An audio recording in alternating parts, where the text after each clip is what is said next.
Good day everyone and welcome to my build guide for update 41 Scions of Ithelia for Magicka Sorcerer PvP.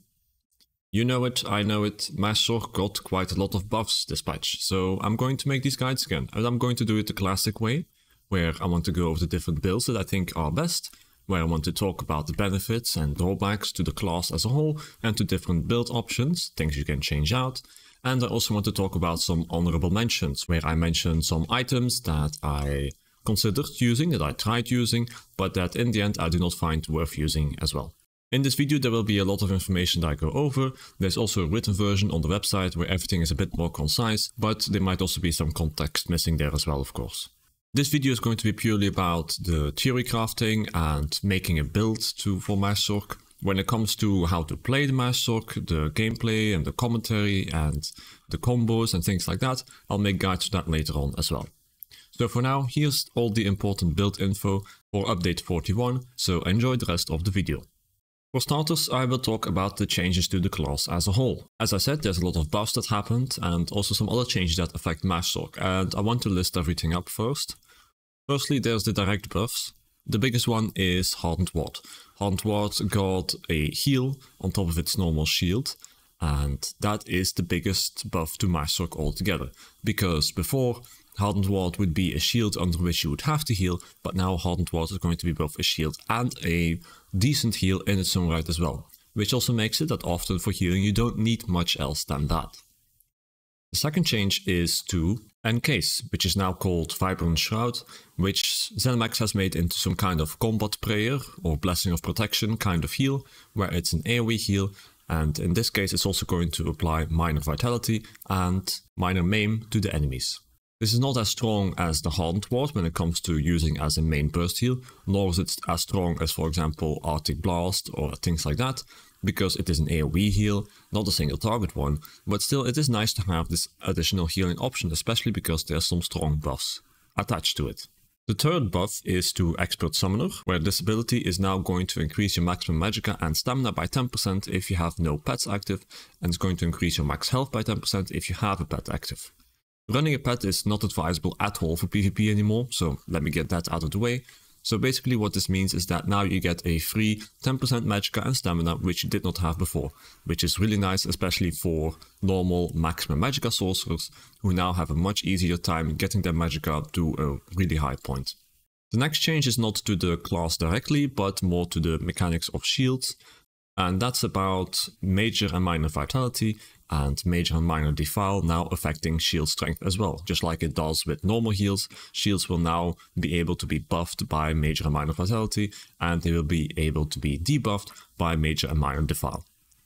You can already see that, for example, running Encase on the Sorc is then also going to buff the strength of your Hardened Ward. The last important change to mention is the one to status effects. One of the major things that happened this patch is that they had a rework, where now, generally speaking, you have a reduced chance of proccing status effects, but status effects in themselves got changed and overall buffed in terms of damage that they do. Which means that this is a damage buff if you run skills like Elemental Susceptibility, Crushing Shock, which Sorcerer is often going to run. So indirectly this is also a buff to Sorc. Especially if you run on top of that Drogekin or the Asylum Destro, you can imagine that these changes can weigh through pretty heavily. But that's it for the changes to Sorcerer for this patch.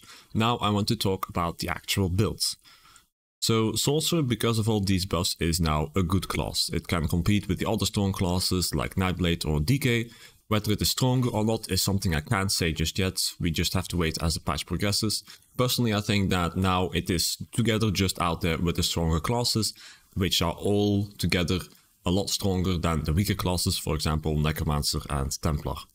In any case, because MagSorc is a strong class right now, there is a lot of things that work when it comes to builds. This is something I really like because it opens a lot of new avenues for theory crafting that I want to share with you in this video as well.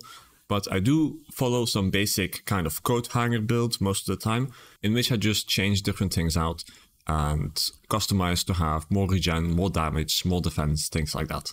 And so I will start by sharing this basic coat hanger kind of build.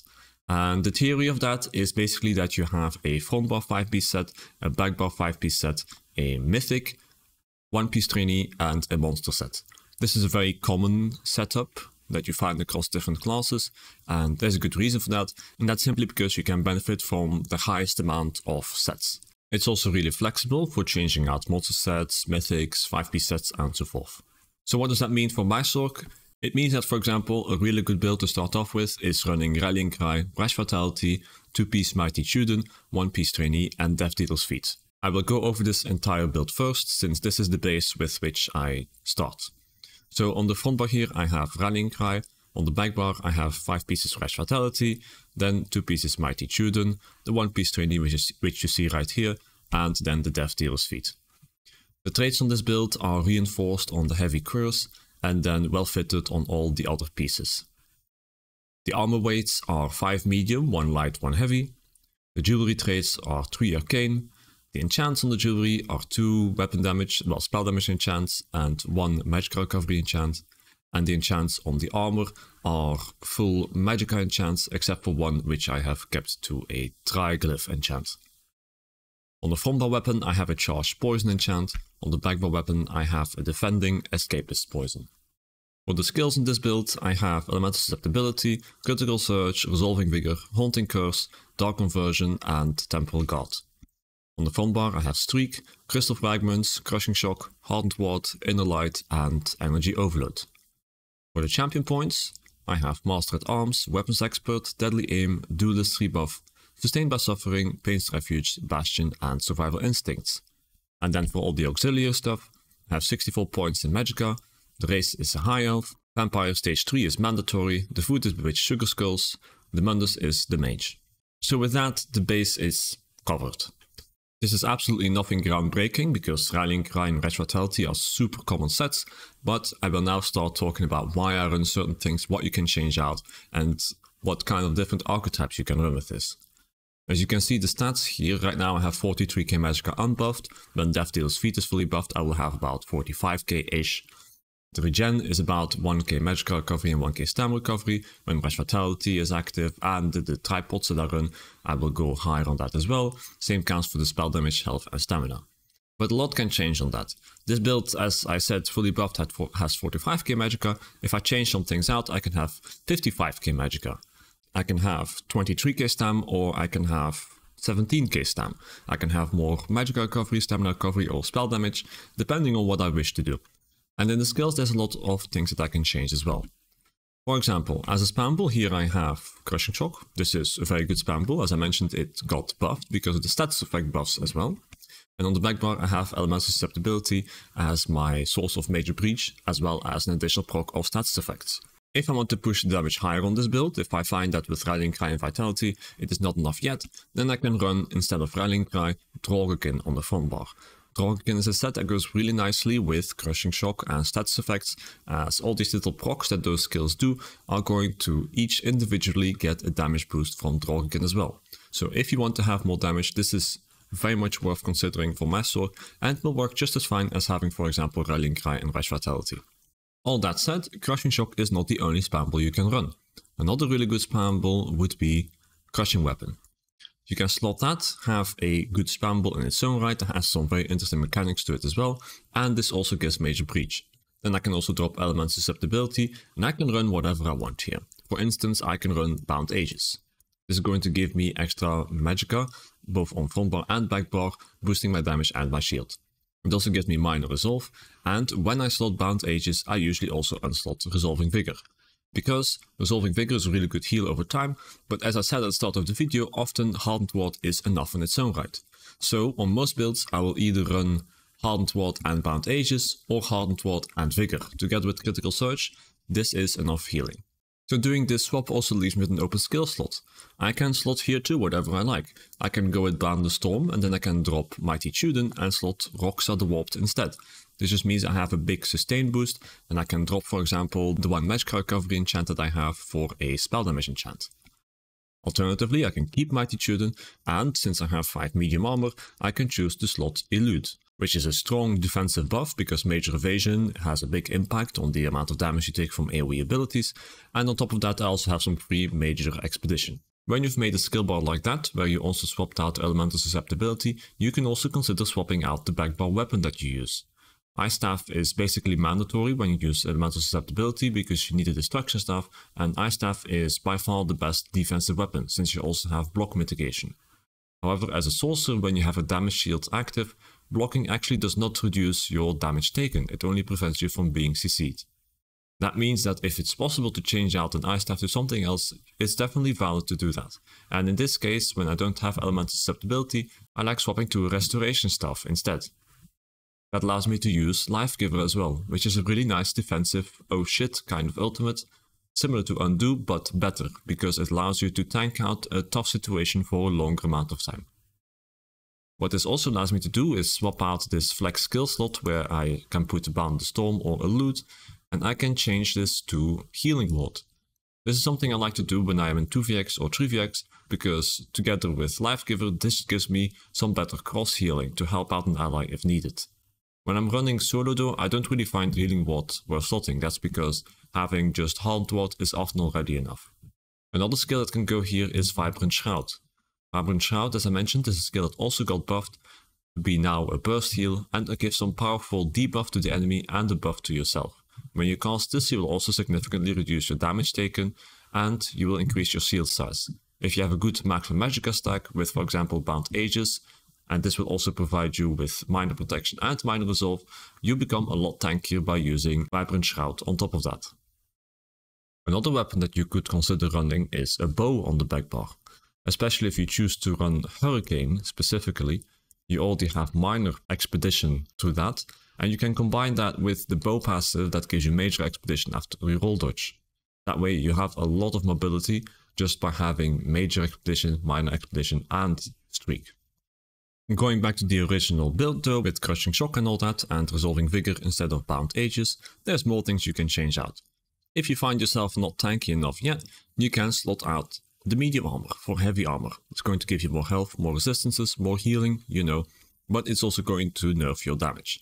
Personally, I prefer running 5 medium, 1 light, 1 heavy. But what could also work is 3 light, 3 medium, 1 heavy. Or 5 heavy, 1 medium, 1 light if you really need the extra tankiness, and for example, you're just starting out and you have a bit of a problem with actively casting shields. If you find that you would like to have some more magicka regeneration and penetration, you can even go with 5 light, 1 medium, 1 heavy, but that does make you significantly squishier than going with 5 medium, for example. I also really like medium armor and the well-fitted trait because it allows me to roll dodge a lot. That's also the reason I have 20k stamina unbuffed without Death Deals Feat even. The way I do that is because of the buff to Expert Summoner, but also because I have 1 Prismatic enchant and the Bridge Sugar Skulls. Bridge Sugar Skulls is a really good food, especially if you also want to roll dodge a lot and boost your maximum stamina, but it is also something that can be changed out to, for example, Arteum Pickled Fishbowl. If you take that, you have a drop to your maximum stamina, but you are more comfortable on your maximum magicka and your maximum health. I'd say for any kind of small encounters, a 1v1 and 1v2, you will never really notice the extra maximum stamina from Bewitched Sugar Skulls either. Having 20 or 22k maximum stamina really comes in handy when you are fighting large groups of enemies and when you need to roll dodge multiple times in a row to get out of a situation really quickly. Another thing that can be changed out in skills is your offensive ultimate. I have Energy Overload right here, but this could also be, for example, Dawnbreaker, or it can also be Shooting Star. I prefer Shooting Star over Ice Comet. Even though Ice Comet has more damage in its tooltip, everybody is a vampire, thus everybody will take some more flame damage, and having that extra damage on Shooting Star plus a little bit of ultimate back is something I quite like as well. When it comes to offensive ultimates, I do prefer Energy Overload though, because it is also a huge sustain boost, and it is something that I can toggle on and off depending what the situation asks for it. I can use it offensively and defensively, I can do multiple very high burst combos with it instead of just one, and so forth. With the champion points, there are definitely also things you can change out though. With the CP setup I mentioned earlier, I have 3 offensive CPs and 1 defensive CP.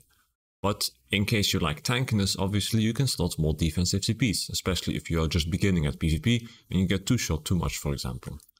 In that case, instead of just going with Duelist Rebuff, you can go with both Duelist Rebuff and Ironclad instead of, for example, Master at Arms. When you change out ultimates, you can also change out your champion points, because when I run Overload I always have Weapons Expert as well. But this is not ideal if you're not running Overload. With something like Meteor or Dawnbreaker, it's better to switch out Weapons Expert for another defensive or offensive CP. When it comes to the red tree though, I wouldn't suggest changing out too much. This is pretty static in what would be good to slot here. But what if, instead of having just 45k or so magicka, you want to stack your magicka as high as you can? You want to see that juicy 60k magicka or so when you open up the stat sheet. That's pretty easily done with a build like this too. Normally on the front bar I have either Rallying Cry when I run Crushing Shock, or Fresh Vitality when I run Crushing Weapon, with then Rallying Cry on the back bar instead. But when I want to stack my magicka as high as I can, then I keep Fresh Vitality on the back bar and instead slot Crafty Elfique on the front bar. Crafty Elfique is a very common set for Magicka Sorcerer that simply gives you a high amount of maximum magicka.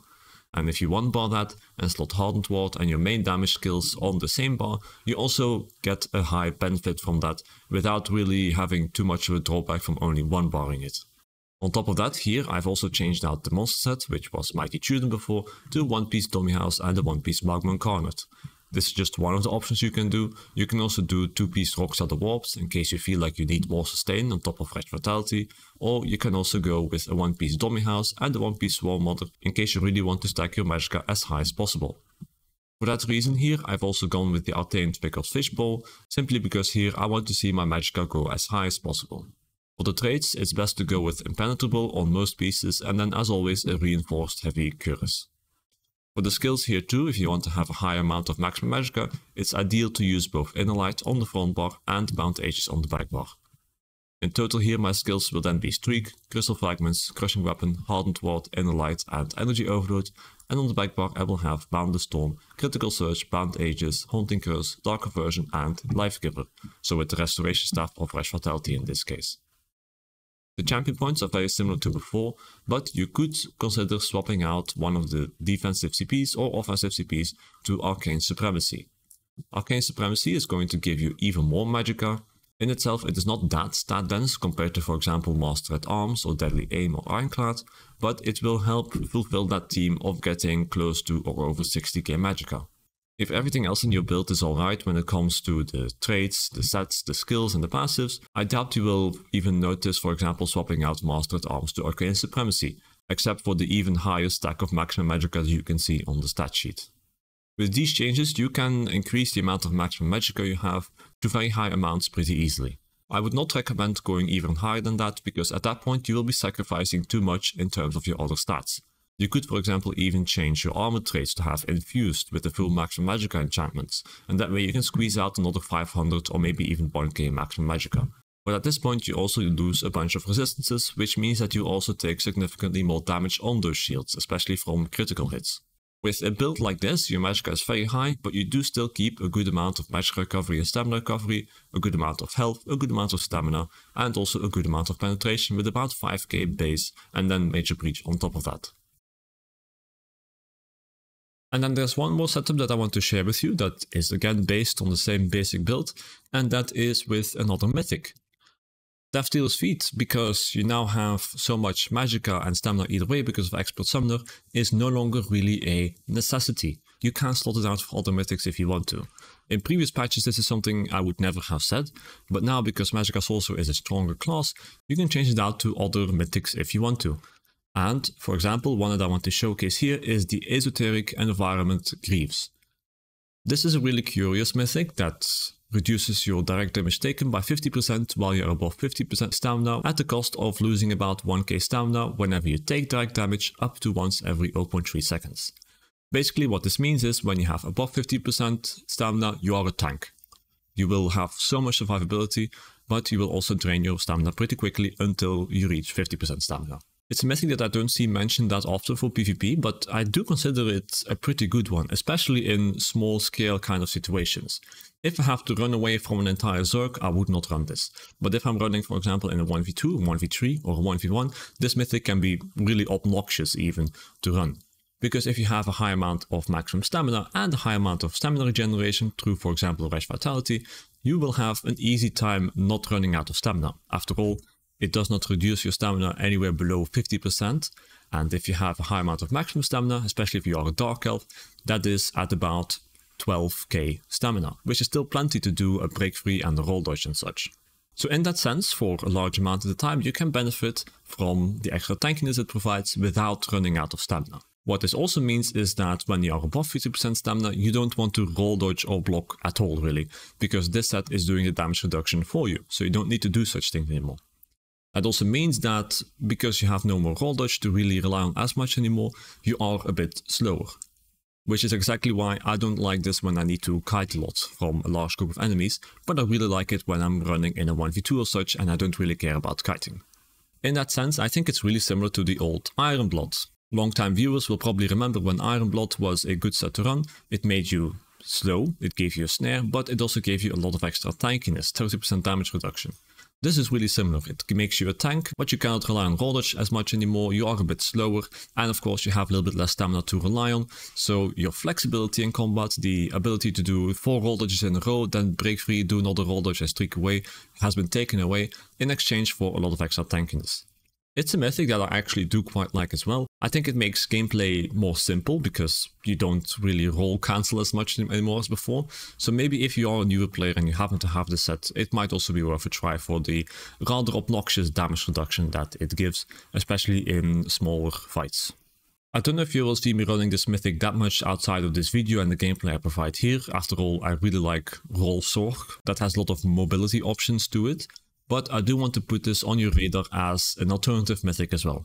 Now to complete this build, I have together with the esoteric environment Greaves the Rash Vitality set. Again, it's very important to have the stamina regeneration and the magicka regeneration on Sorc in general, but especially if you're running this mythic.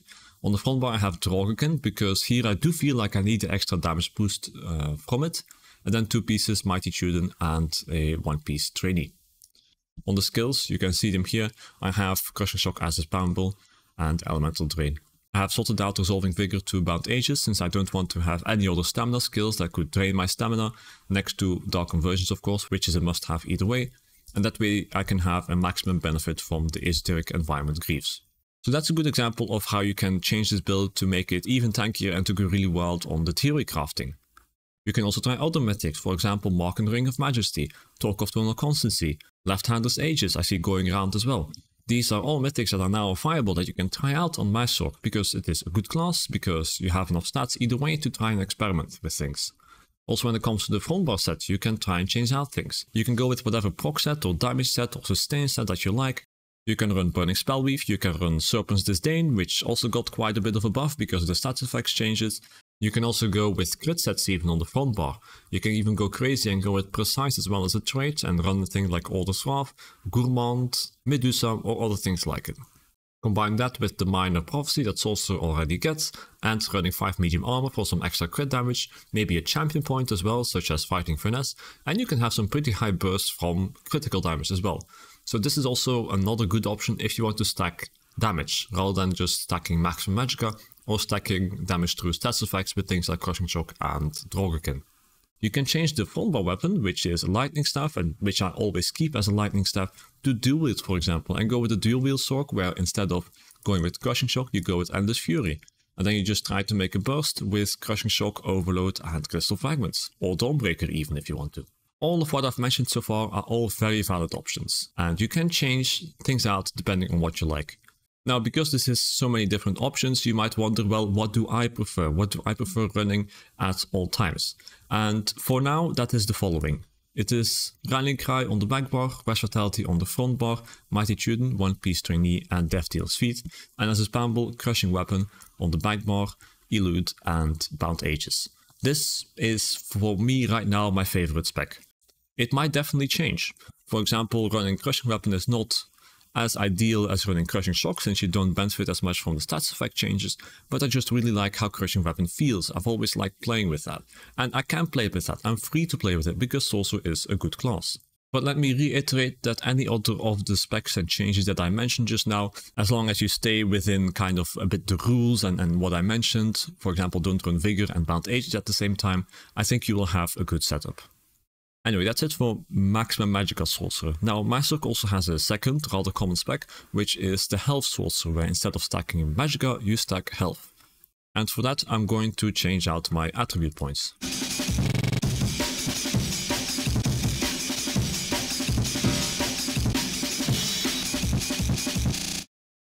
So, this is my favorite Health Sorc build.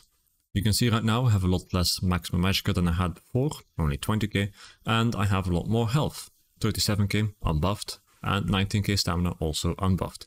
Fully buffed, I will have about 40k health. I think for a MagSorc that's the optimal sweet spot to be in. You can go higher if you want to, for example, 45k. I will explain how to do that as well. But first I will go over the build as I like it best for MagSorc. The race is still high elf. You can make it Breton or dark elf or anything else you like. That's always a good option. The attribute points are fully stacked into health this time instead of magicka. The Mundus is the Atronach. The food is Orzorga smoked bear haunch. Jewels of Misrule is good as well. Vampire stage 3 is still mandatory. As for the gear sets, on the front bar now I have Drogokin, on the back bar I have Daedric Trickery, I have 2 pieces of Roxa the Warped, 1 piece Trainee, and then good old Death Dealer's Feet. For the skills I have Streak, Bound Armament, Crushing Shock, Haunting Curse, Boundless Storm and Energy Overload, and on the back bar I have Elemental Susceptibility, Critical Surge, Resolving Vigor, Hardened Ward, Dark Conversion and Temporal Guard. As for the champion points, I have Ironclad, Weapons Expert, Deadly Aim and Focus Mending, and then for the red CP, Sustained by Suffering, Pain's Refuge, Bastion and Survival Instincts. Now as for why I run these things. So for starters, what is the benefit of running a MagSorc? Basically having a high amount of maximum health always makes it more forgiving to play. That means that if you make a mistake and you cast a shield at the wrong time, or your shield bugs out and it doesn't cast at all, that means that you can take some more damage before you instantly die. So you have a bit more flexibility in how you play as well. If you want to push an enemy a bit further, trying to kill them, you have a bit more time to do that before you run out of health. That's literally what having more max health means. It means that you will be a little bit more tanky in general. And because Hardened Ward scales of health as well, it means that you can have a shield of similar size as if you were stacking maximum magicka. Now, it is going to be smaller than when you stack maximum magicka. After all, it is not really easy to stack health to 55k compared to maximum magicka, but it is still big enough for survivability. That smaller shield and a little bit of a lower vigor tooltip, since I am not having as much maximum magicka, is the reason though that I like to run Daedric Trickery here. Daedric Trickery gives you really powerful defensive buffs, one of which Vitality is now also going to buff your shields again, and thus is going to increase my survivability. I have an infused weapon damage enchant there. I forgot to unslot the Escapist Poison to boost my damage. And then the other thing I have to boost my damage is the charged Poison enchant on the Drogokin Inferno Staff, together with Crushing Shock and Elemental Susceptibility. That means that I'm going with full status effects here, so I'm trying to maximize my damage through the use of status effects. I think that's the best way to increase your damage on a MagSorc, and I think you have to do that as well. You're kind of locked into using this, because if you don't use that, if you use, for example, another defensive set or sustain set like Crash Vitality, you will be significantly lacking in damage compared to any maximum magicka build that I just talked about earlier in this video. As for the other traits and enchants, I have 2 infused spell damage enchants, 1 bloodthirsty spell damage enchant to give a little bit of an execute modifier, but you can also go with 3 bloodthirsty or 3 infused, depending on whether you want to maximize your damage or your healing output through vigor. On the gear I'm going with reinforced on the curse again, and then for the rest I'm going with impenetrable, though you can always run some well fitted pieces as well, that's quite up to you. As for the armor weights, I've chosen to go with a bit more heavy armor now. Right now I have 3 pieces of heavy armor instead of just 1. You can go with 5 pieces as well, and that is immediately also how you can stack up to, for example, 43 or 44k magicka. You can change your enchants out as well if you want to stack it even higher.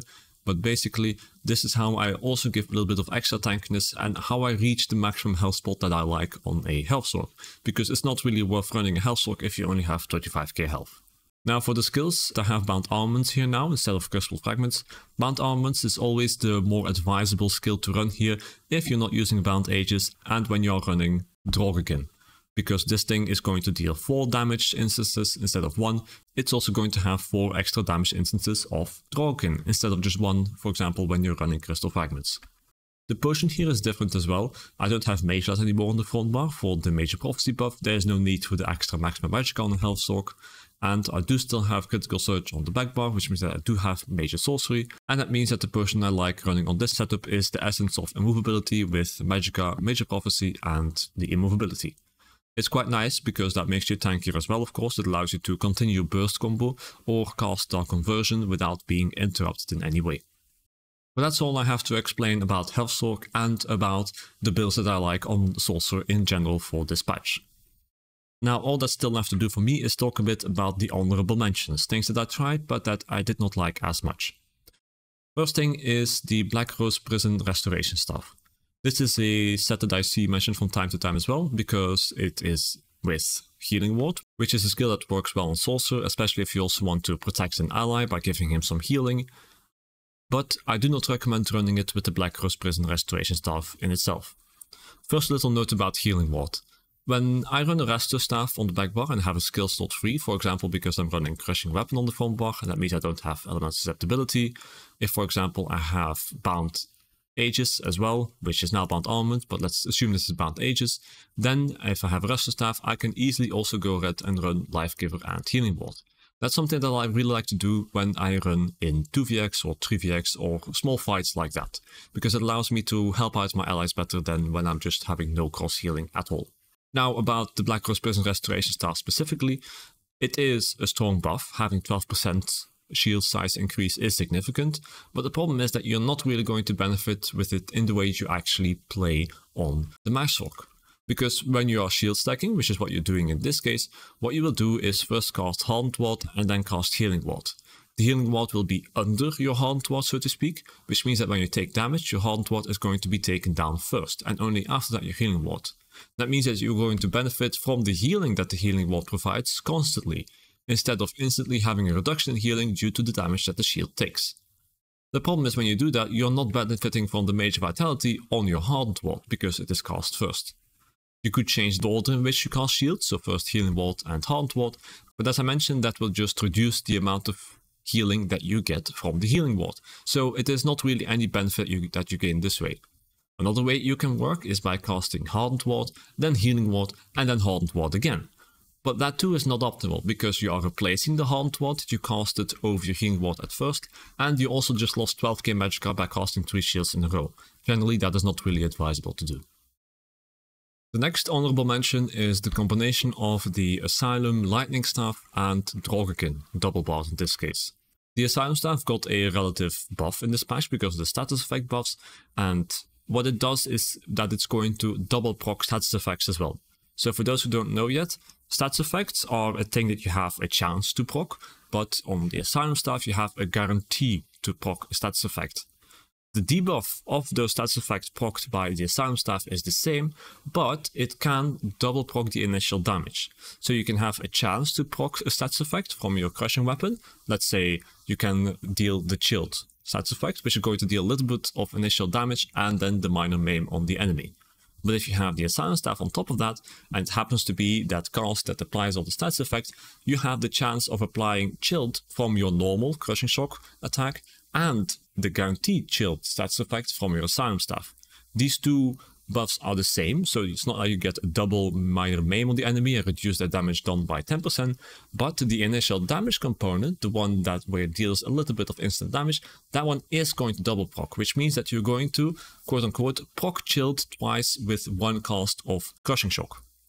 And all these Chilled procs, you can do the same thing for Concussed, and that is going to get the benefit from Drogekin as well. And thus, if you want to maximize damage, by having all these little damage instances from your normal stats effects and the Asylum Destro stats effects, plus the triple hit from Crushing Shock and possible other things like Bound Armaments, you can really dish out quite a lot of damage by making use of Drogekin and stats effects.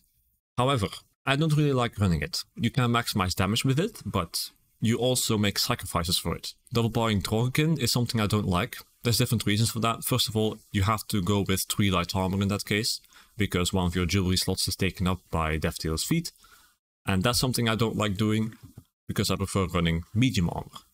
Another thing is the 10% healing reduction that you receive, so that will count on, for example, Vigor if you run it, or other healing skills that you have, and that's also not something I like. You can live with that, I have played with that, and it is possible to play with that, but I just don't like it because the sacrifices make it kind of a zero-sum operation for me, where I gain some damage because of the double stats effects and all that, but I also lose some other stats, for example, because I can't slot a full monster set anymore, which means that I need to find extra sustain or an extra skill somewhere, and that is going to be a sacrifice somewhere in sustain or in damage or maximum magicka or whatever else that will eventually weigh through again if you want to make a well-rounded build in the amount of damage you're going to deal as well. Another honorable mention is with the new sets that they released with this patch in the dungeon. So for starters, there's Blind Path Induction, which is going to increase the strength of your damage shields by 13% to yourself and targets that are close to you. While it's definitely nice to run, for example, on the front bar when you have Hardened Ward there as well, I personally don't really see the value compared to just running, for example, Crafty Elfique to have a higher maximum magicka stack to increase your damage shields either way, but on top of that also increasing your damage. Because I think defensively, most of the time you're very comfortable already on MagSorc right now. That's also where most of the buffs were done. And I'd rather have something that also increases my damage on top of that as well. With, for example, Elfique or Rallying Cry or Drogekin. That said, I already talked about how flexible things are right now with what you can slot on the front bar. So really, I cannot blame you if you would like to run this on the front bar. Provided that the rest of your build is in order, you have the right sets, right traits and such, you should be perfectly fine with that as well in the end. Another set that's important to talk about is the monster set, which is called the Blind, which is going to give you a damage shield, a very small damage shield, when you critically heal yourself, and more importantly, it's going to give you a partial uptime on Minor Force. Minor Force is definitely something you want to have if you run a crit build, but sacrificing an entire monster set for this is basically not worth it, because the one piece is just some critical chance. Okay, I don't really care that much, it's nice, but it's not as valuable as having, for example, a one piece Magma Incarnate. And then the two piece, the damage shield, is basically irrelevant, and it's just about the Minor Force. So you're sacrificing a full monster set just for a partial uptime on Minor Force, which is not worth it. And then the last thing that I also find an honorable mention that I don't find worth running is kind of the ancient way of running a MagSorc. So by double barring maximum magicka sets like Ancient Grace, Crafty Elfique, two-piece trainee, things like that, the way that it was done back in the day, and then having 5 light armor with a triple shield setup. I think it is not impossible to run it, but it's never going to be as strong as the setups that I just provided you with here. And the reason for that is that firstly it is extremely resource intensive. You have to go with the 3 magicka generation enchants, you have to watch out for your resources all the time, because all the shields cost a lot of magicka. And that means also that you're going to drop your spell damage in return, because you cannot go with spell damage glyphs on the jewelry. On top of that, you are not going to be able to run a set like Drogekin if you want to, or maximize your damage through CPs and such as well, because you're also in light armor, so which means that you are squishier. So in the end, it is just going to be less stats than running one of the setups that I just talked about now. So even though there's a nice buff to shields, it for me does not mean that there is some return of the triple shield MagSorc. I do think it is possible if you really want to push into survivability and just be some kind of mobile tank by casting shields and streaking around, but it's going to be a very big noticeable loss in damage done, which is something that I don't find viable for a normal open world build, be it for solo PvP or 2vx or 3vx or things like that. Anyway, that's all I want to talk about with this video. So I have some of my favorite builds for what I talked about on the website as well, in case that anything is unclear or you just want to have a quick overview of what exactly I like the best out of all of this. I'll be uploading more gameplay next to what you saw in this video, in other videos together with some commentary, together with some guides on how to play MagSorc, how to kite, how to make burst combo, how to take care of your defense and your sustain. If you have more questions, feel free to drop them in the comment section here. You can also join my Discord server if you want for questions and other information. And then lastly, I do also have a Patreon, so if you like this kind of content, or you want to have some more support for yourself in terms of gameplay reviews, or one-on-one dueling sessions or things like that, feel free to go there. I thank you in advance if you choose to do that. But in any case, I hope you enjoyed watching this video, I hope it's been informative, and I'll see you next time. Bye!